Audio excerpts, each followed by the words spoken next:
This little kid lied to his mom so he could get more sweet syrup, but he wasn't expecting at all what happened after. The story goes like this. Louis is a little boy about 8 years old. One day, he was playing in the garden, but it began to rain. Louis's eldest sister went to the garden gate and said, "Come in, Louis, and stay in the house till the rain's over."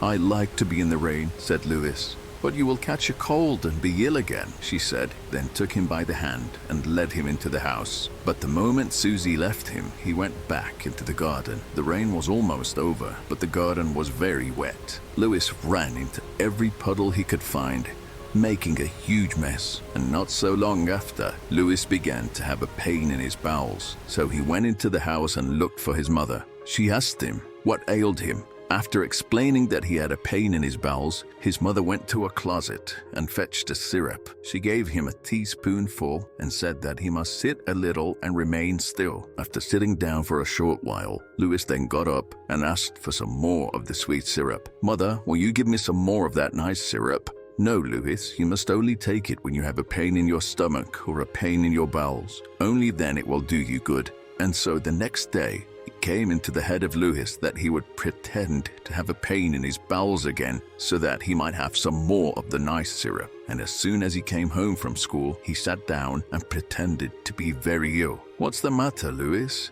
"Oh, I have that pain again which I had yesterday. I wish you would give me a little more of that nice medicine." Louis's mother was just going to fetch him some of the nice syrup, but she then realized that because the pain had come on a second time, it was time to use something else, a stronger remedy.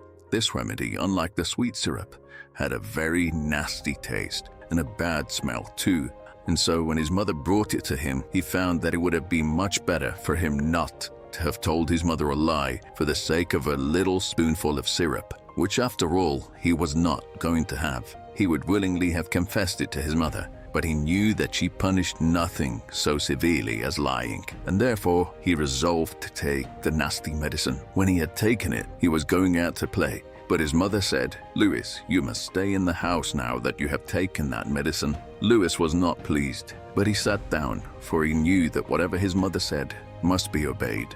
And later that day, when dinner was on the table, Louis's father began to help his brothers and sisters, but when it was Louis's turn to be helped, his mother said Louis must have no meat or potatoes or greens, for that she had ordered some broth to be made for him. Problem was that Louis hated broth. After protesting that he couldn't eat it, his mother told him he would have nothing else, and that if he didn't eat that, he would remain hungry. He would now have confessed to his mother what a bad boy he had been, but he was ashamed that his father and his brothers and sisters would know it too. And just as Louis began to take his broth, and everyone else had finished, his mother took something out of the oven. It was apple pie. As soon as he saw the pie, Louis mentioned that he had eaten enough broth and begged for some pie. His mother told him that pie would be the very worst thing he could eat and that he must not even taste it. In the meantime, each of his brothers and sisters helped themselves to sizable portions of delicious apple pie,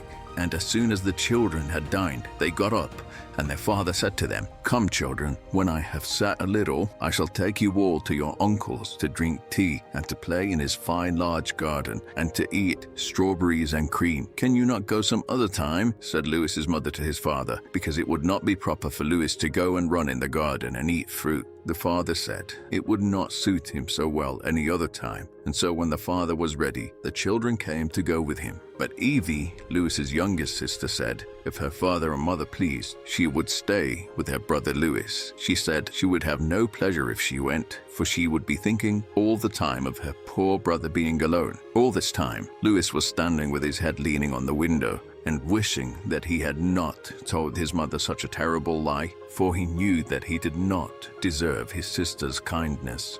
And as he could not bear that she should be kept at home for his naughtiness, he began to cry. He asked his brothers and sisters not to keep his father waiting, but to go, for he did not mind being left behind. As soon as Louis's father and his brothers and sisters were gone, he went to his mother and told her the whole truth. "Please, Mom, don't be angry at me. I have learned a big lesson. I will never tell another lie as long as I live. My dear boy, I'm very glad that you know you have been wrong, and I have no doubt that you will for the future always take care to not tell a lie.